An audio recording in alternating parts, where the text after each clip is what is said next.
I originally envisioned them as little girls serving as stand-ins for these famous women. That's why they're little. But as I've started sending them out into the world, they've become bigger than I imagined. I designed them to be interchangeable because I want you, the listener, to see yourself in any one of them and to feel their strength and possibility in you. With every little leader, you'll discover a new, bold woman who changed history. Let them inspire your future. Phyllis Wheatley, circa 1753 to 1784. Poet. Phyllis's literary skills were apparent early on. She published her first story when she was only about 14 years old. For anyone, this would be a major feat, but Phyllis was a slave, so it was truly unique. Her original name, date of birth, and exact birthplace are all unknown. When she was only 8 years old, she was taken from her home in Africa and sold to a trader, then transported across the Atlantic to Boston, Massachusetts, aboard a ship named the Phyllis.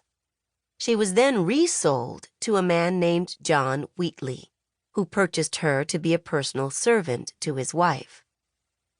The Wheatleys soon recognized her intelligence and began to nurture it. They taught Phyllis everything from theology to mythology, an education that was rare for a woman and nearly unheard of for a woman of color.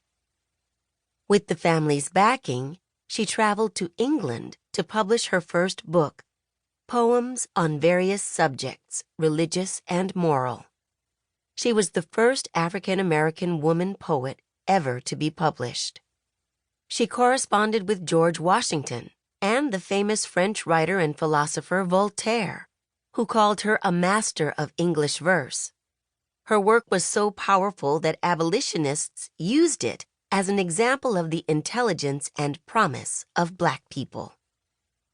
In 1767, she was emancipated. Unfortunately, she struggled financially and lived in poverty for the rest of her life. She received a great deal of praise during her lifetime, but validation from white society was integral to her success, and it never came. She continued writing, but was not able to find a publisher in America. Her natural talent and body of work live on as fundamental contributions to American literature. Sojourner Truth, circa 1797 to 1883. Abolitionist, women's rights advocate. Sojourner was born a slave in upstate New York under the name Isabella Baumfree. Under the state's Gradual Emancipation Act, she was due her freedom in 1827. When she realized her slave owner was planning to keep her enslaved, Sojourner ran away with her infant daughter in tow. But this came at a huge cost. She had to leave behind her 5-year-old son. The slave owner sold Sojourner's son to a plantation 1,000 miles away in Alabama. Meanwhile, Sojourner remained in hiding in New York until her freedom was official. When the coast was clear, Sojourner filed a court case saying her son had been sold illegally. She was one of the first Black women to file a court case in America, and even though it seemed nearly impossible, she won. She got her son back. In 1843, she changed her name to Sojourner, which means traveler, and became a preacher. She traveled the country, sharing her messages for women's rights and the abolition of slavery everywhere. Although Sojourner could neither read nor write, her voice carried far. In December 1851, she gave a speech that she made up on the spot.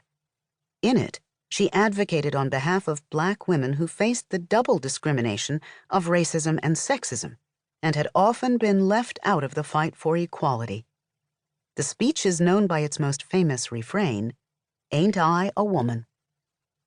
She went on to encourage African Americans to fight on behalf of the Union in the Civil War, for former slaves to be given places to live, and for desegregation of streetcars.